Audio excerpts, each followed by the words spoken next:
Welcome to Literary AF Podcast.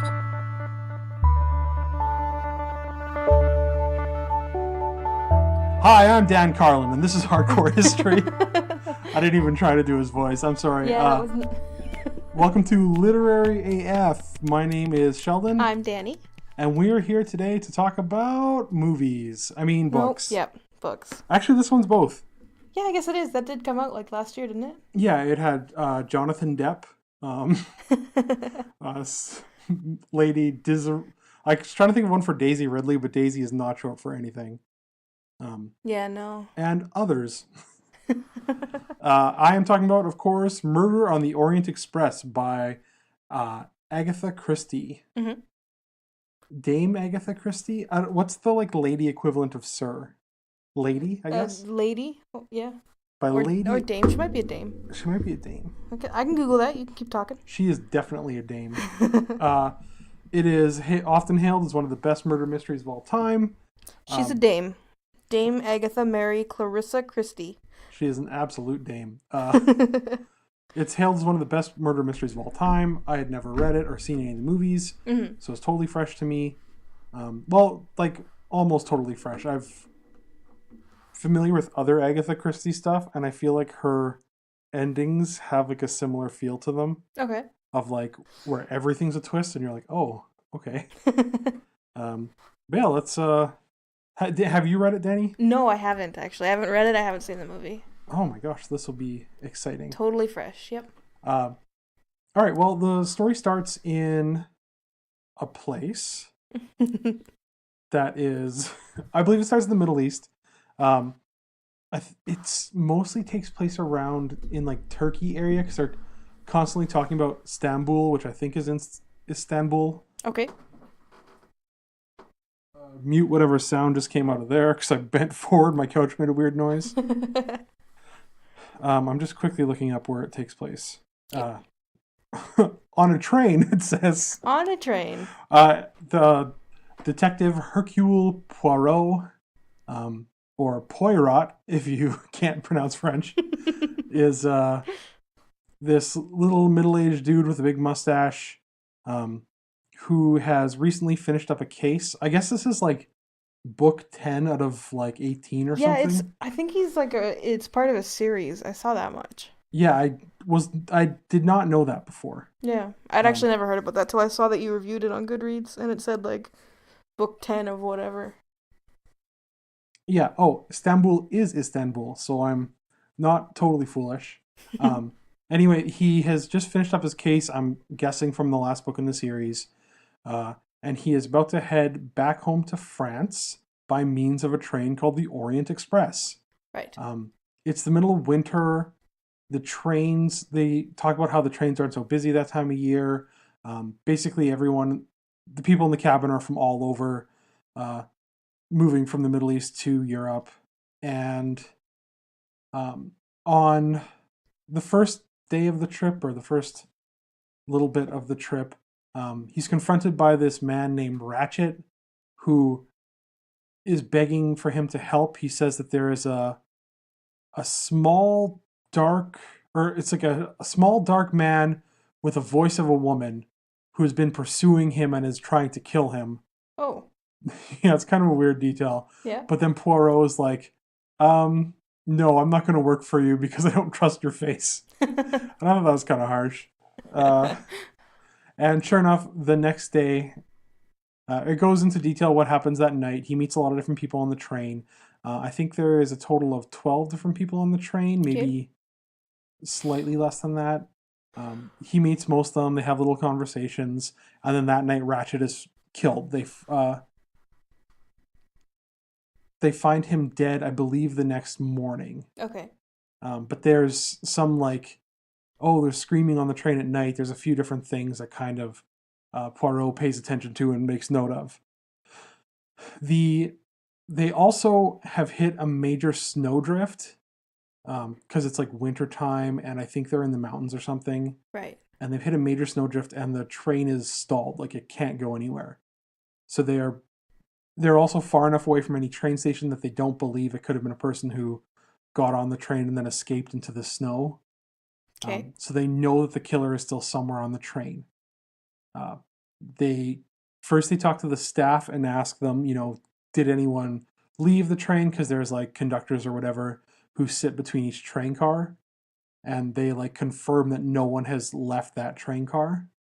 So they know that it has to be one of the 11 or 12 passengers or whatever it is that are on that single train car.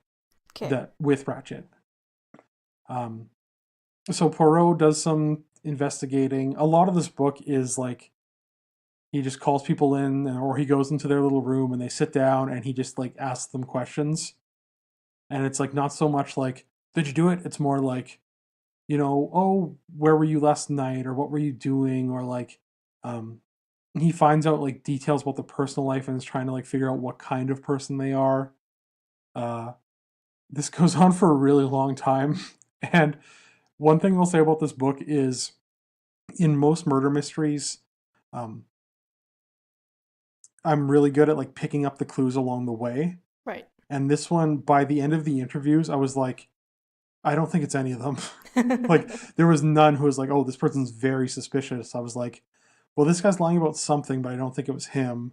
And this lady, like, clearly hated the guy, but there's reasons why it can't be her. Like, there's a lot of stuff like that in this mystery, which is fun. After he does the interviews, he basically finds out that the man who was killed is this big crime boss from America named Cassetti. And this Cassetti had kidnapped this young girl. She was like a 2-year-old. He kidnapped a baby and tried to hold her for ransom, but then the baby was killed. Oh. And so then he they were going to execute him, but they didn't have enough evidence, so he escaped. Right. Or so he was let off, and then he escaped to Europe. Right. And so Poirot is basically like, okay, there's anybody who knows his original identity is going to want to kill him, or there's a lot of reason why somebody would want to kill this guy. Right.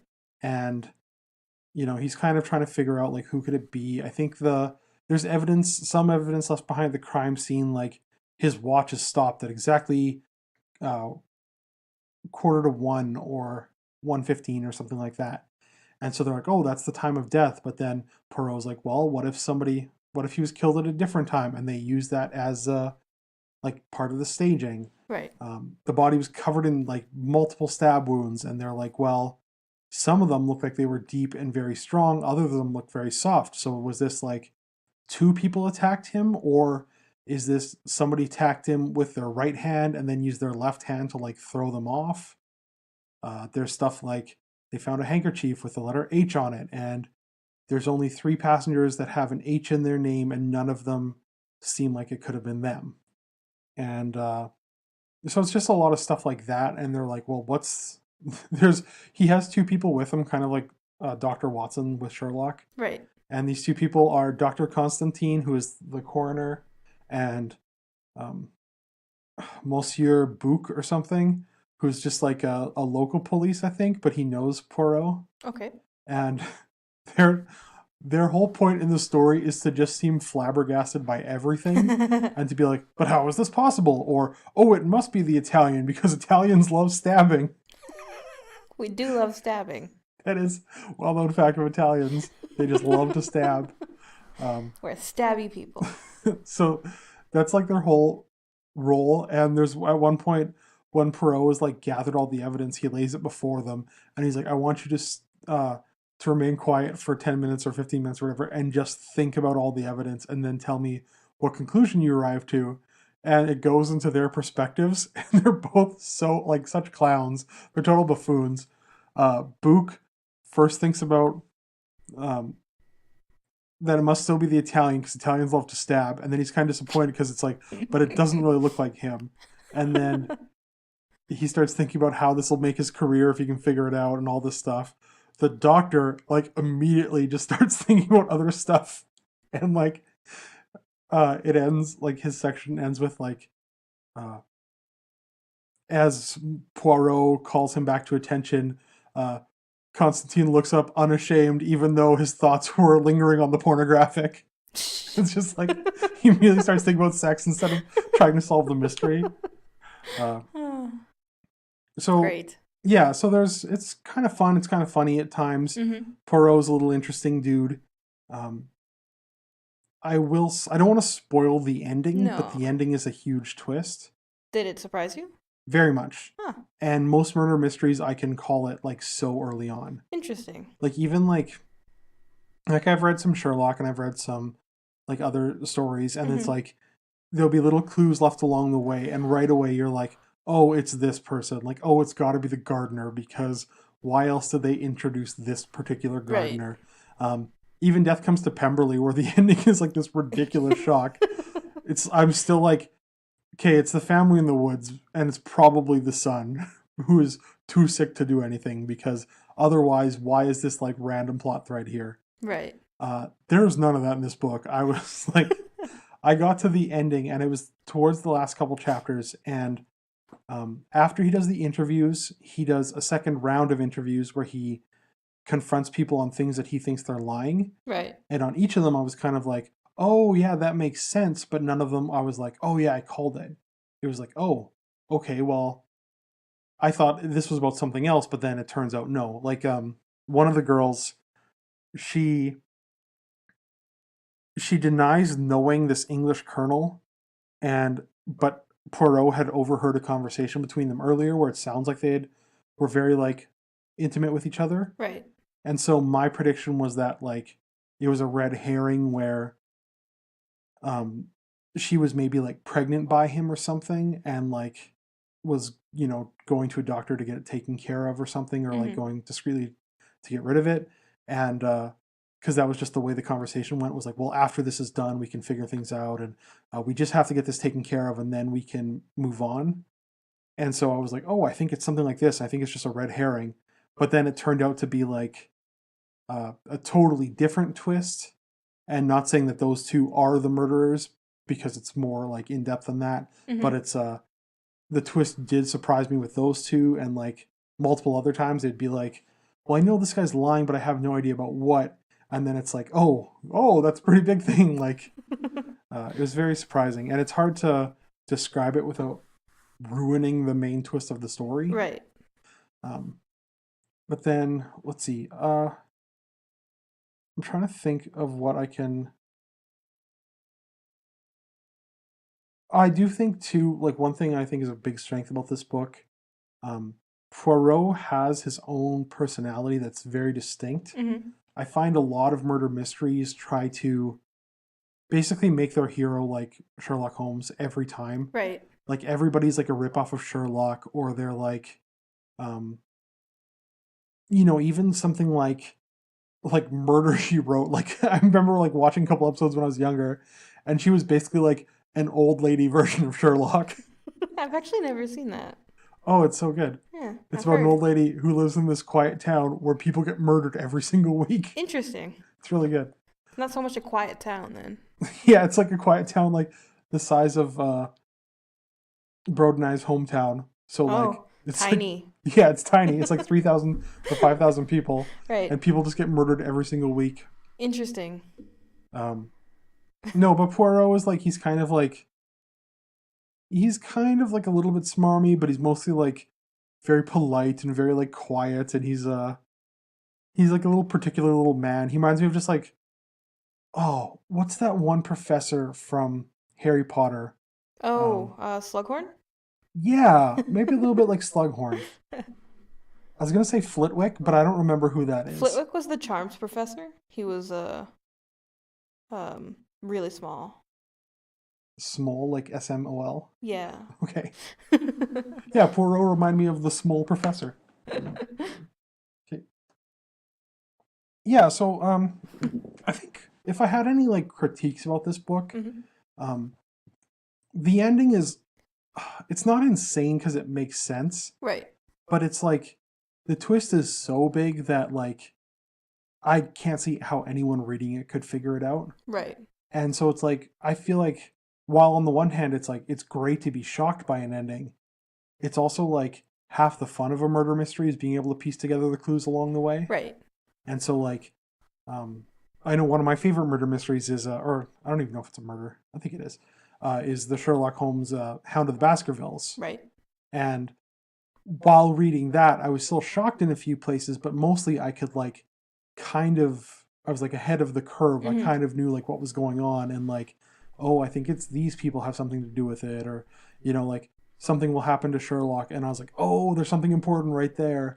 But this one is just like way out of left field, and like a lot of times I feel like a lot of mystery writers, like the important sentences that a person will say are like very noticeable. Like you'll read through it and be like, oh, that really stands out for some reason. And then sure enough, that'll be the detective be like, huh, did you hear how he said he likes to murder? But this one, it's like, oh, did you notice he said that Cassetti doesn't speak any French? And I'll be like, I don't really remember him saying that line at all. And then you like go back like 20 pages and find it, and you're like, okay. And then it's like, but on the night of the murder, someone yelled out something in French, so it could not have been Cassetti. You're like, oh, okay. Unless Cassetti was lying. Unless he was lying. Yeah. But no, nobody's ever lying unless Poirot knows they're lying. Ah, all right.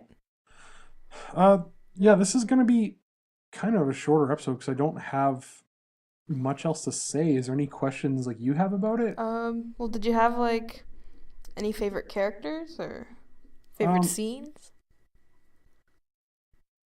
Not really. Like, I mean, Poirot is fun. Yeah. But like, title character. So many of the scenes are like very similar because they're just like, it's like police doing interviews. It's just like the detective is calling them in, they're talking for a while, and then they leave. And scene doesn't, like the location doesn't change. Or... Yeah, so like the setting itself is fun. Like I like these old trains where people would like sleep on and stuff, and like you see them in like, if you watch movies from like the 50s and stuff, like some of the old Hitchcocks, they have like settings on these trains, and I just love them. They're a lot of fun. And maybe it's because we're in Canada, so we don't really have that very much. Like, have you ever been on a train? Well, there's the Via Rail, but that's like a couple grand for a couple nights. Yeah, it's extremely expensive. It's really expensive here. Yeah. I feel like in Europe and in like parts in the States, they're more common. Yeah. And especially in the past, they were more common. Yeah. But here and now, I don't know. I think I've been on a train ride once in my life, and it was like I was pretty young. Yeah, I took a train from I think Toronto to Ottawa once. Oh, that's exciting. Yeah, we're going to a convention, but it was not very interesting. Oh, did anyone get murdered on the train? No, there were no murders whatsoever on that train. Well, you're Italian. You should have started stabbing. It was my job to start stabbing, unfortunately. I was 12, though. I was not ready for that. Yeah, so next time you go on a train. I know what my job is, yeah. All right, listeners, so if you ever hear of a train murder and Danny is suspected, as long as it was stabbing, you know it's her. Yeah, is there anything else that I should mention? We talked about what you like, you talked about what you didn't like, and would you read, like, more books out of this series? Like, is he an interesting enough character that you want to keep coming back? Maybe, but I'm not sure I like the genre enough that I would, like, want to read more, especially right now. Like, maybe in a few months or, like, 6 months I would go back to it. Yeah, well, because you've done, like, murder mystery back-to-back. Yeah, I did 2 murder mysteries in a row. Yeah. And neither of them had, like, the kind of stuff I usually like in a book. Like, I like character development a lot. I like little fun little moments between characters, and like that kind of stuff is like usually missing in murder mysteries. It's more like, hey, we're serious. Oh, we're looking for clues. Do you know if the other books in the series are murder mysteries or like just crime drama?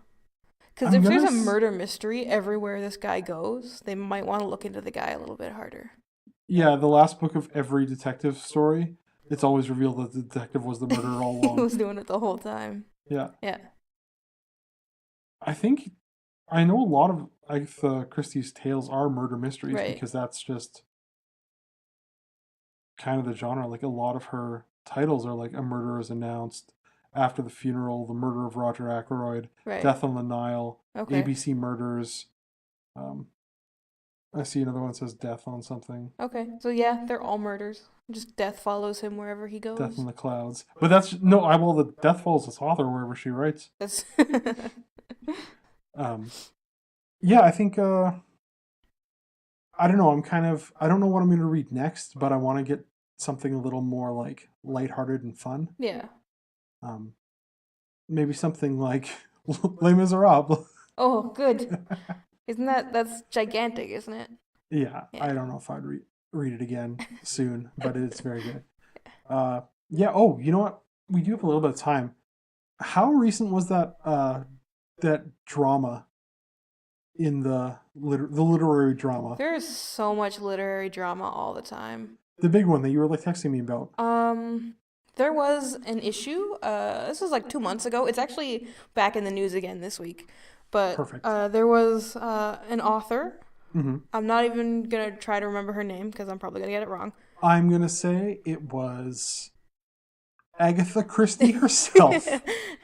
It's Chris something. I can't remember what the something is for her last name. Either way, she it came out a couple months ago. Somebody had noticed that a chunk of her book that she had written was the exact same as a chunk out of Courtney Milan's book. Okay. And this is a romance Twitter drama. So these are all romance authors that I'm going to be mentioning here. But so Courtney Milan went through the book and she's like, this is mine, this is mine, this is mine, this is mine. And then she went, oh, this belongs to that person, this belongs to the other person. And then it turned into a whole thing. She made like a blog post about how Chris had copied chunks out of her book to re-release in her own book, and then everybody else started pouring through all of her work, and it turns out that like everything she had written is just Frankensteins of other authors' works. And last time I saw the list, it was like 40 something books had been plagiarized. Oh man. And cut and pasted together to make all of this lady's books, including like really big names in romance like Nora Roberts, Courtney Milan, Tessa Dare. It was huge. And there was like the hashtag was copy paste Chris. So if you ever are interested in looking that up, if you just check copy paste Chris on Twitter, you'll definitely find it.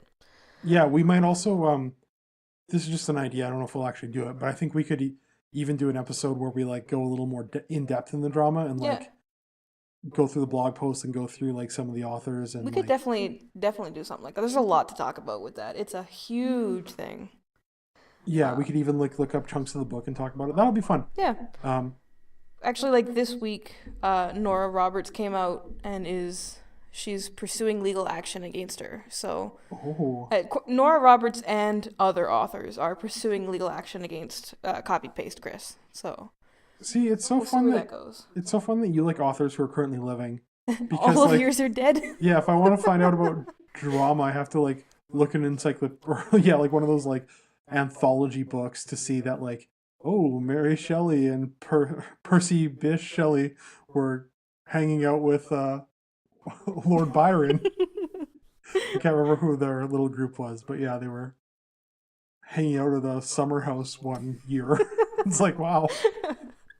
No, all of my favorite authors are currently living, active on Twitter, and are constant source of entertainment. That's really fun. Yeah. All right, so yeah, we might get into that later. Yeah. You know, we're gonna keep this as a shorter episode. Yeah, we've done a couple longer ones lately, so. Yeah, so this will be like a nice, relaxing. Yeah. 25 minutes instead of 30. Yeah. Danny, where can people check us out? People can check us out on Spotify, iTunes, and YouTube at LiteraryAF. We're also on Podbean, literaryaf.podbean.com. We're on Facebook, LiteraryAF. Mm-hmm. And I'm on Twitter, LiteraryAFPod at twitter.whatever. And I am also on Twitter at Sheldon. You guys can follow that. Sometimes I tweet, but usually I don't. What else is there to talk about? You guys can also donate money to the podcast by balling it up really tightly and then just throwing it at the direction of Winnipeg, Manitoba. The winds will carry it where it needs to go. It'll find its way home. Yeah, I've made a deal with the Kingdom of the Air. Other than that, have a great week.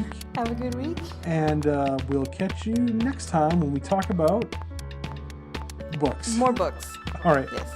Okay, bye. Bye.